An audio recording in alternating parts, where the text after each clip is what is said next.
Ok. donde habla de capacitación y educación permanente.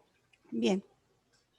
Entonces preséntenla a ustedes y así después unimos a nosotros para que se haga un poco más liviano este apunte. No es, es bastante, yo lo encuentro denso, pero es muy importante también entender todo este sistema, sí que hay de educación, chicos, porque a veces entendemos capacitación y realmente no se está haciendo, sino que no estamos cambiando nada, estamos solo dando algunos conocimientos, pero no cambiamos, ¿no? Entonces, ¿cuáles son las claves o cómo se debe hacer para que esto se logre y que es importante lograrlo? Y que ustedes lo tengan claro para un futuro cuando estén en un servicio, tengan la posibilidad o estén en algún cargo de gerencia o de administración o de jefe de servicio, tengan presente que la capacitación y la educación permanente es muy importante y que depende también mucho de nosotros exigirla, porque a medida que vean los cambios que puede hacer el personal y que todos trabajen como en una línea o al menos cambien el chip, ¿no? Estén abiertos a nuevas alternativas, o sea, y que el trabajo va a ser mucho mejor, también la institución va a empezar a dar la posibilidad, ¿no? No, no confundamos que siempre nos dan cursitos y que esto ya es lo mejor, no. O sea, nos están metiendo conocimientos, pero no es lo que debería ser una educación permanente, no es lo que a veces es muy fuera de lugar de lo que es la realidad. ¿Mm? Bueno, eso Bueno, es lo que ahora te iba a dejo hacer hablar. referencia, porque hay una parte donde dice que la enseñanza áulica lo que hace es sacar de la realidad a quienes las están recibiendo, por un lado. Por otro lado, hace referencia a que una manera es de enseñar bien y otra es aprender bien. Porque uno enseña, a usted, por ejemplo, nos está enseñando cosas a nosotros y nosotros nos basamos en lo que usted nos dice, pero después vamos y lo hacemos mal. Eso en el apunte también hace referencia. Y la clave Nosotras para cambiar eso, Blanca, la clave para cambiar eso, de decir, me están enseñando y yo lo hago mal, ¿cuál es la Es clave? que va acompañado de la teoría y la práctica. Bien, bien. Teoría y la práctica y el convencimiento, chicos, el convencimiento que esto que estoy aprendiendo es bueno o me conviene o me da la posibilidad de otras cosas, porque no siempre esto es la última palabra, las cosas van evolucionando, ¿ya? Estén abiertos siempre a eso, porque a lo mejor Es esto que la que... salud, siempre la tecnología y todo va avanzando, entonces los tratamientos cambian y nuestra forma de tratar al paciente también va a ir cambiando conforme vaya evolucionando el sistema de salud. Y también la persona que tengo delante, recuerden, somos tan distintos. Sí. Pero complementarios. Sí, sí, sí, solos no podemos, lo hemos No. experimentado en este tiempo, ¿no? Y vean qué riqueza cuando se hace un trabajo en equipo, cuando otro te da a entender, mira, hay esta idea, tú no te diste cuenta, ¿no? Creo que eso es lo que hay que empezar a trabajar para poder, sí, poder lograr muchas más cosas, ¿no? Nosotros, lamentablemente, el sistema nos ha creado muy individualista y esto no nos ayuda. Lo hemos visto en esta realidad que estamos haciendo, ¿no? O sea, que estamos viviendo y que no nos permite a veces avanzar por este individualismo y cómo nosotros necesitamos del otro en todo, en todo. Sí, ahí en el apunte también hace referencia de cuando nosotros nos negamos a participar para con el resto y cuando nos toca a alguien, en un caso de un superior, diferente a nosotros, las etapas de ciertas complicaciones que se pueden presentar.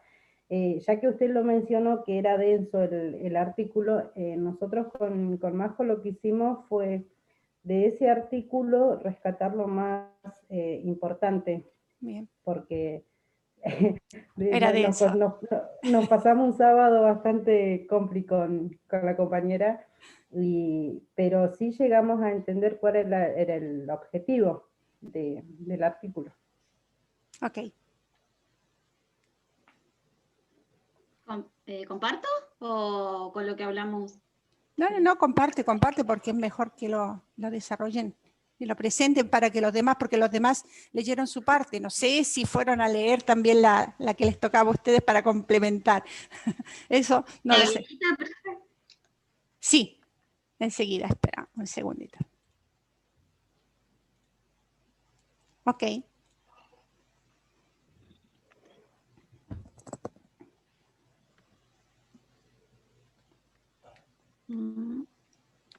Ahí va. Bueno. No sé si querés empezar vos, Blanca, o empiezo yo. Sí, igual, por eso es lo que yo le decía a la profe, que nosotros sacamos lo que a nosotros nos pareció más importante en cuanto al planteo del problema. Bueno, que acá marca que se deberían evitar ciertos puntos para evitar ese problema. Bueno, si quieren empiezo a leer desde el principio. Que dice, la capacitación es una de las estrategias más usadas para afrontar los problemas del desarrollo de los servicios de salud. La misión es fortalecer conocimientos, habilidades, actitudes y prácticas. Ese sería el combo perfecto en cuanto a la capacitación. Pero la capacitación se desarrolla también bajo una gran variedad de condiciones institucionales, políticas, ideológicas y culturales. Que eso también hacía referencia, que hablábamos nosotras con Majo, que depende, o sea, varía mucho lo que nosotros nos capacitan y lo que la institución nos brinda para poder desarrollar bien esa capacitación. Que anticipan, que anticipan y sobre todo determinan el espacio dentro del cual la capacitación puede operar. Y acá habla de los puntos que se deberían evitar, que son el reduccionismo, la visión instrumental, el inmediatismo. Esto de inmediatismo es que a mí me capacitan y querer aplicarla en el momento. Claro, eso no. La tendencia a actuar por programas y proyectos, que eso es como aprender muy de librito, que tampoco sirve. Y la conformación de grupo o estructura. O sea, determinar un grupo para cierta actividad, eso tampoco está bueno porque más adelante el artículo habla de los que quedan afuera. Y es como que es un círculo cerrado de quienes sí pueden y quienes no capacitarse. Después, la capacitación, bueno, ahí están los objetivos, que es mejorar el desempeño del personal, contribuir al desarrollo de nuevas competencias, servir de sustrato para los cambios culturales, que eso es uno de los pilares, yo creería, más importante, porque al haber tanta diferencia en las culturas, por ahí se complica. En el caso nuestro, nosotros trabajar y que el paciente se deje atender o hablar por estas diferencias de cultura.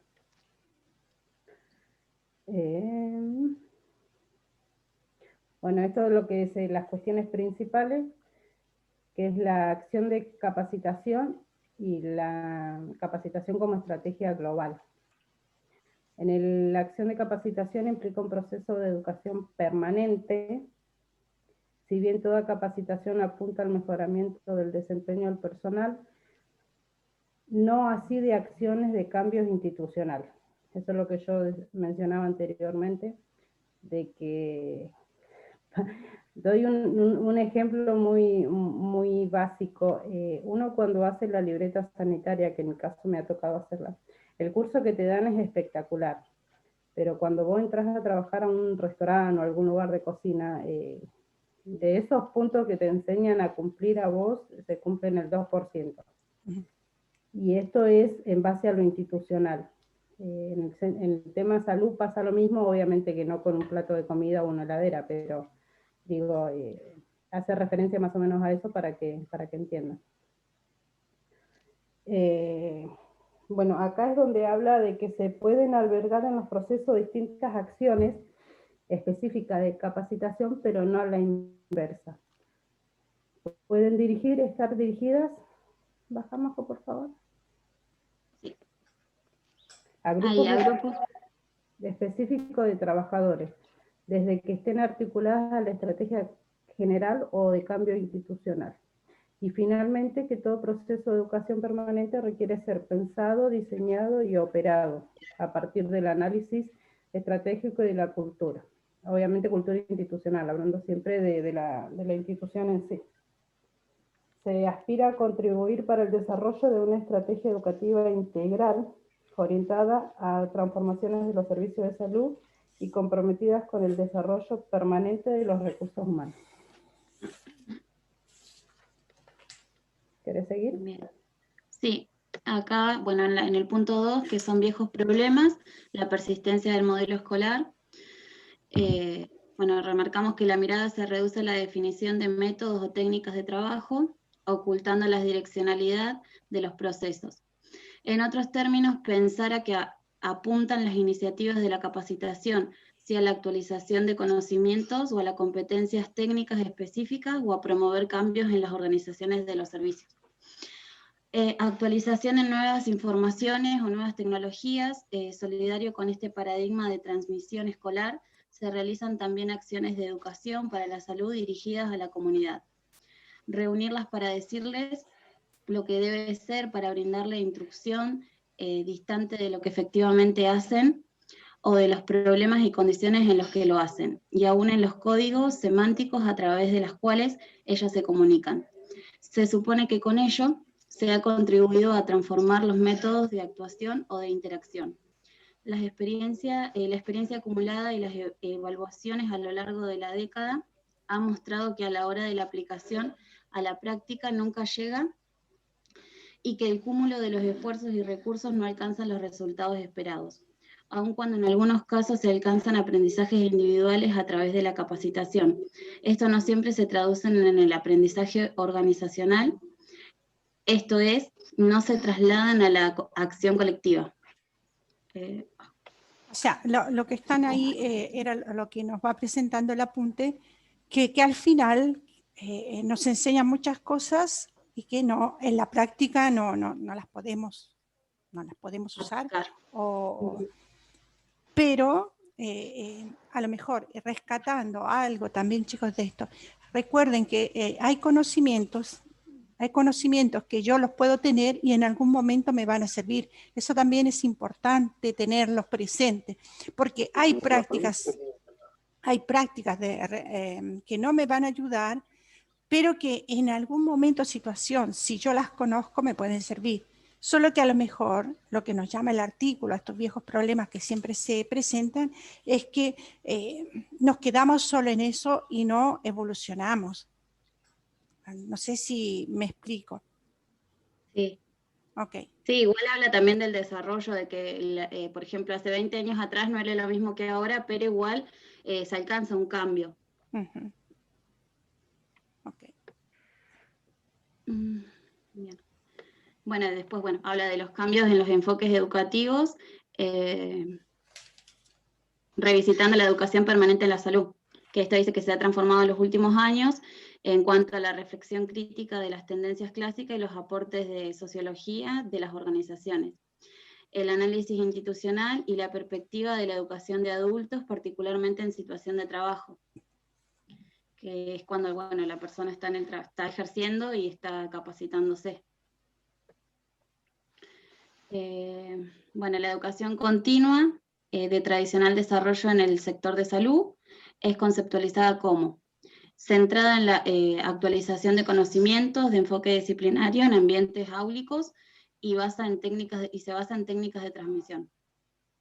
Una concepción técnica de la práctica, una estrategia discontinua de la capacidad con rupturas en el tiempo, en cursos periódicos sin secuencia constante.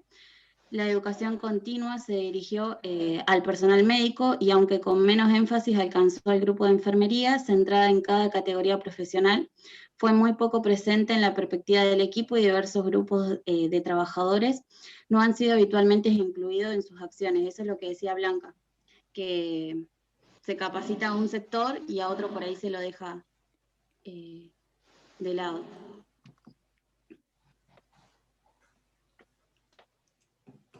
Bien. El enfoque de educación permanente representa un importante giro en la concepción y en las prácticas de capacitación de los trabajadores de los servicios, utilizando la lógica del proceso, esto es, incorporando el enseñar y el aprendizaje a la vida cotidiana de las organizaciones y a las prácticas sociales y de trabajo, modificando sustancialmente las estrategias educativas al partir de la práctica como fuente de conocimiento y de problemas, colocando a los sujetos como actores reflexivos de la práctica y constructores de conocimiento y de alternativas de acción en lugar de receptores. Abordando el equipo o el grupo como estructura de interacción más allá de la fragmentación disciplinaria. Ampliando los espacios educativos fuera del aula y dentro de las organizaciones, en la comunidad, en clubes y asociaciones en acciones comunitarias. ¿Quieres seguir, Blanca? Sí.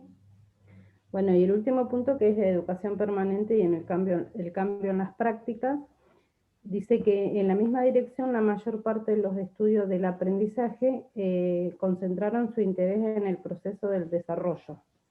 Que esto habla de, bueno, creo que está más adelante, que es cuando se centra en la atención en el periodo de la infancia, con escasa preocupación por comprender el aprendizaje de los adultos. Yo, a medida que íbamos haciendo esto con Majo, era como que el artículo de alguna manera estaba diciendo que por ahí el enseñar a un adulto es mucho más difícil que los chicos. Quizás es a raíz de que uno ya tiene ciertos conceptos armados, por eso también hace referencia de cómo enseñar, cómo aprender. El espacio de aula escolar se convierte en un ámbito aislado y protegido de las influencias del ambiente.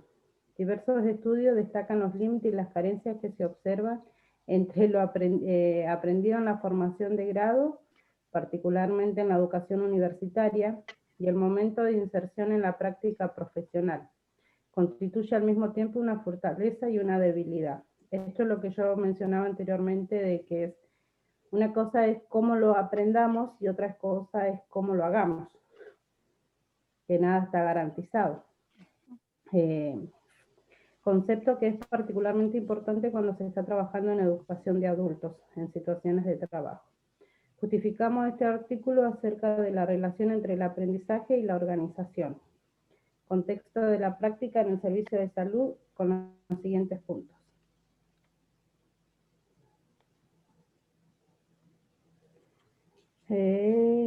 Alcanzo a ver acá. Las organizaciones constituyen un sistema de vínculos sostenido a través de rutina, rituales, normas, interacciones, intercambio lingüístico y regulaciones. Bueno, esto es más o menos lo que se da en todo ámbito de trabajo.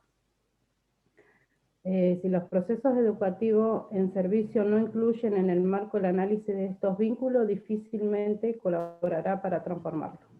Esto es lo que yo antes mencionaba, de que por ahí se hacen círculos cerrados de quienes se capacitan y los que quedan afuera. Las agencias del sector de salud constituyen organizaciones, pero también instituciones, con tradiciones y trayectorias históricas, jerárquicas que llevan a la internalización de las reglas del juego por parte de los actores. Esto vendría a ser que uno no pueda cumplir con la capacitación que se le ofreció debido a faltas de instrumentos o elementos que no son aportados por las instituciones. El trabajo en los servicios de salud se enmarca en regulaciones públicas que incluyen un sistema de credenciales, de normas e incentivos explícitos e implícitos del funcionamiento. El trabajo en los servicios de salud representa un contexto de aprendizaje, volviendo a lo explícito e implícito, ya sea para mantener o cambiar las reglas. Y en el análisis de los supuestos que son aceptados y los que son cuestionados, los temas que se ponen en discusión y los que se mantienen afuera, los actores que se involucran y los que se separan, es posible descubrir el trama verdadera que perpetuarán o modificarán la rutina de las organizaciones.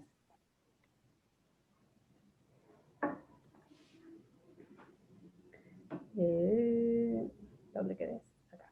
En tanto, la educación permanente está orientada a diseñar, orientada a diseñar para comprender estos procesos de aprendizaje y cambios situados en las organizaciones. Distintas teorías se muestran particularmente útiles. Estas pueden aportar para considerar el papel del contexto, de la reflexión y de la práctica en el proceso del aprendizaje y particularmente en el ámbito laboral o de trabajo. Bueno, después tenemos distintos niveles de aprendizaje en las organizaciones. La adquisición o la extinción de un hábito presenta un aprendizaje de nivel 1. Es de relativa importancia, dado que implica la adopción de rutinas de trabajo de gran estabilidad en el tiempo, sin que sea necesaria reflexión alguna acerca de estas prácticas. Y estaríamos frente a un aprendizaje de nivel 2, cuando lo que se ha aprendido ahora no es un nuevo hábito, sino otra manera de relacionarse o de actuar, corrigiendo su forma anterior. Bueno, y el aprendizaje de nivel 3 es difícil y raro. Se trata de caracterizar formas de entender las características del contexto que se produce esas formas de acción. Este se basa en la interpretación sobre el contexto organizativo que permite el surgimiento y supervivencia de determinados comportamientos que se deberían cambiar.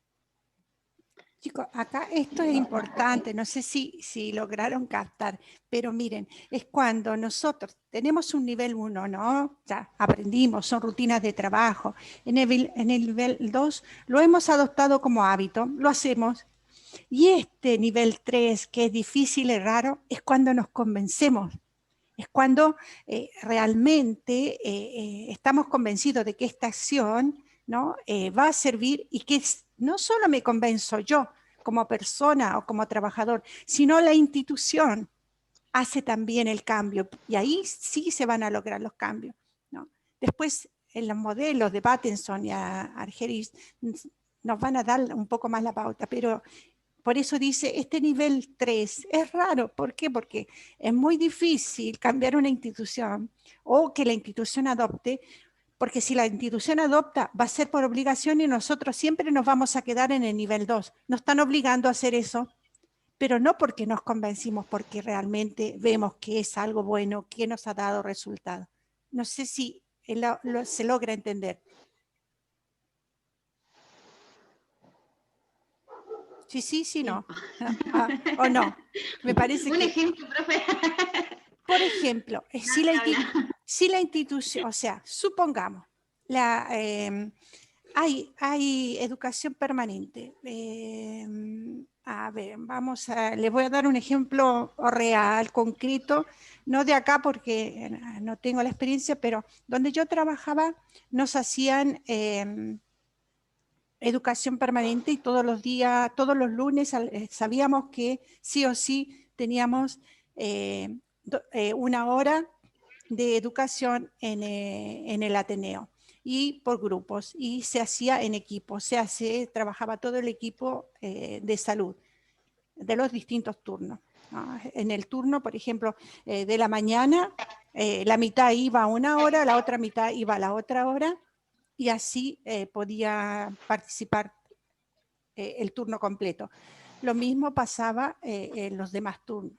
Bueno, ¿qué quiere decir esto? Que se presentaba un caso, se daban las pautas que ya teníamos como protocolos dentro de la institución, ¿no?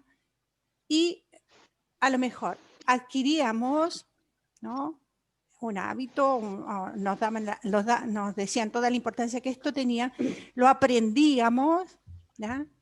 Pero este nivel 3, que era tan difícil, cuando se lograba, nosotros teníamos desde la institución el respaldo, pero no se lograba, o sea, y no se logra hasta que el trabajador no se convence. Por ejemplo, cambiar una práctica.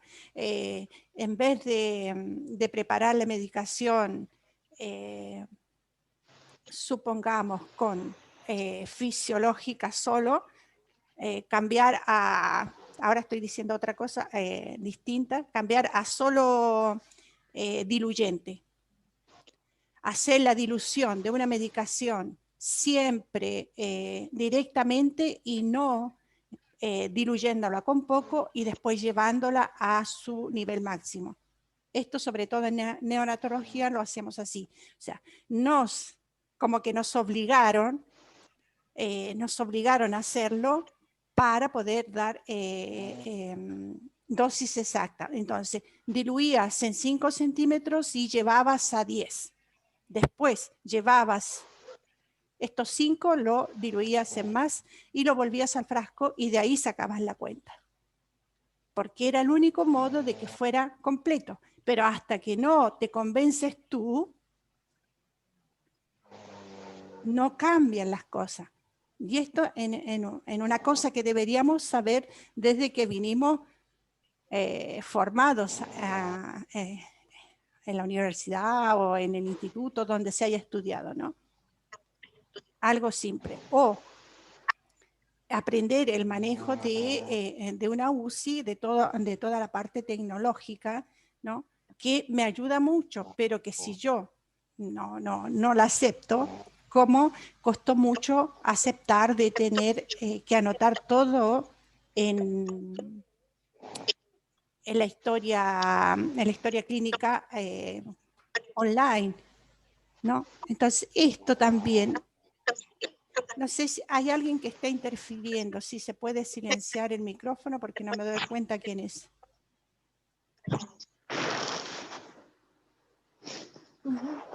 No sé si logré explicar, pero es el modo, o sea, hasta que yo no me convenzo, porque la institución me puede ayudar, me puede hacer, me puede formar, pero si el individuo no se convence, no cambia.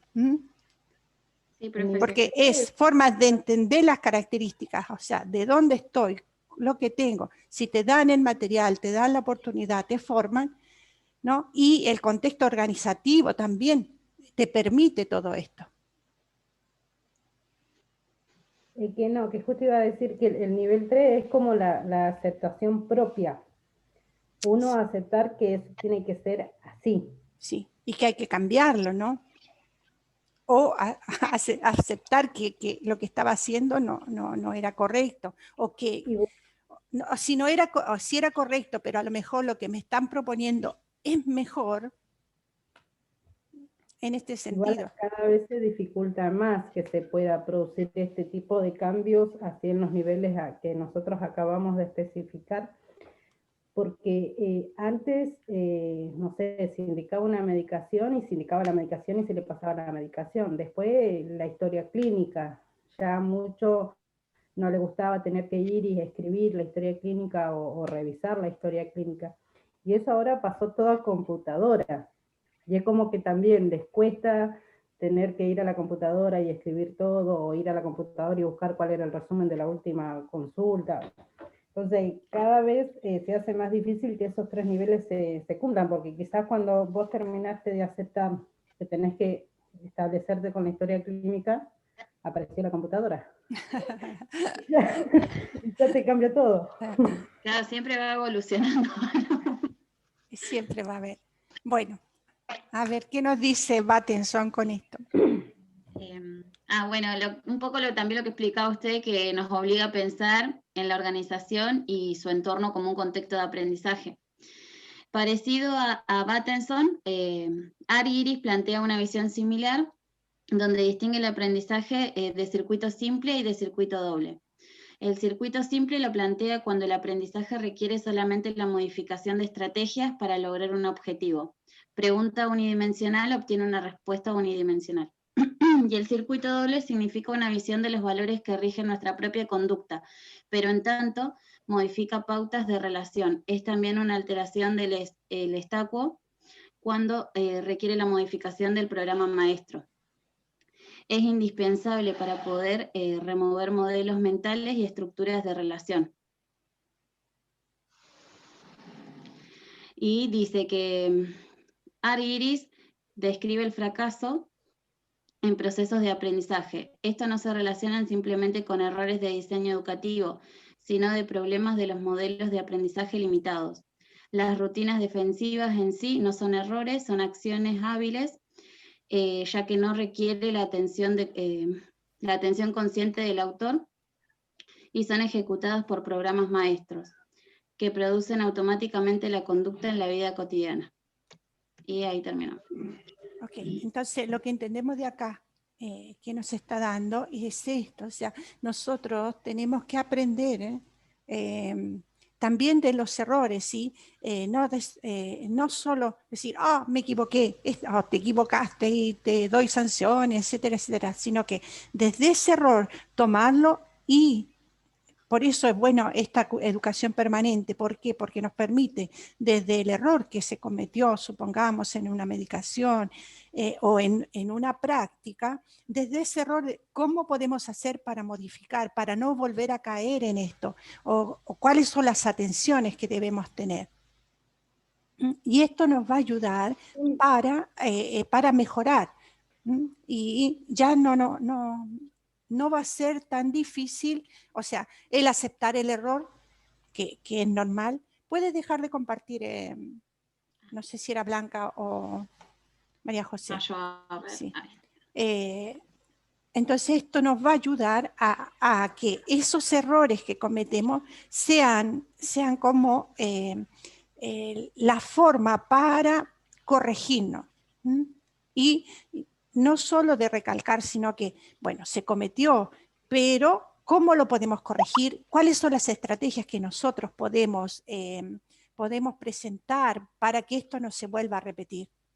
¿Se entiende? Profe, Sí. un ejemplo de esto puede ser el caso que se dio en Comayo hace, creo que fue el día viernes, de que a horas del mediodía ingresó una mujer con dolor de muela a ese hospital. ¿Ya? Y la enfermera, nosotros, sobre todo Ana María Lucas, el tema de los hay correctos en acciones de enfermería. En este hospital lo que sucedió que en lugar de pasarle, el odontólogo de guardia estaba en su casa, lo contactan y le indica al médico de guardia que le pase tal medicación diluida con tanta cantidad. El médico que estaba en el hospital la manda a la enfermera, al enfermero. Uh-huh. El enfermero, en lugar de ponerle solución fisiológica, le puso cloruro de sodio. La persona murió. Entonces, eso es un ejemplo de que lo que se enseña, de lo que se aprende y de lo que uno no determina como rutina. Porque ese enfermero debería haber leído, verificar cuál sea el medicamento y que sea solución y no, o sea fisiológico y no cloruro de sodio. Sí. Entonces, esos son, digo, acciones que encajarían con esto que estamos viendo ahora. Y lo que acaba de decir usted, de las consecuencias que conlleva. Y fíjense, ahora que nombraste los 6 correctos, fíjense cómo ya esto ha evolucionado, chicas. Los 6 correctos ya no son los 6 correctos, son los 10 correctos. Sí, ahora son los 10 correctos. Bueno, ¿cómo nos tenemos que ir, o sea, subiendo a este tren y cambiando el chip? Yo me aprendí los 6 correctos y de ahí no salgo. No. ¿Por qué? Porque se ha ido viendo que tienes que estar mucho más atento y que hay muchas más cosas de las cuales tú tienes que estar atento para que no sucedan los errores. Porque lamentablemente cuando hay un error acá que se cometen, pero nuestro error cuesta a veces la vida. ¿Ya? Entonces por eso, entre todos nos tenemos que ayudar a cómo hacer que sean menos los errores para poder salvar más vidas o al menos no producir daños, ¿ya? Sino que aliviar, salvar y aliviar el dolor de la persona que está en problemas y no dañar. Entonces, ahí tenemos... Aparte el saber nos permite defendernos también ante nuestro trabajo. También, defendernos. Porque si no tenemos, o sea, si no sabemos lo que estamos haciendo y alguien viene y nos dice, no, esto lo tenés que hacer así y vos no lo podés defender, estamos frente a... Es como después entra este problema en que no estoy obedeciendo a una orden médica. En cambio, yo sí puedo negarme cuando hay una orden que no corresponde. O sea, señor, se da cuenta que esto le puede pasar esto. O si no, muchas veces, bueno, hágalo usted porque yo personalmente veo estos peligros, ¿no? Y eso... Aparte que corre riesgo nuestra matrícula, nuestro trabajo. Todo. Y además la persona, el daño. Ahí, en este caso fue la muerte del paciente. Yo de verdad no he escuchado del caso, pero ¿cómo puede suceder? Una consultita porque queda un minuto. Sí. Volvemos a entrar para que Sí, nosotros volvemos a entrar porque si no se les va a cortar. Así que nos volvemos a conectar.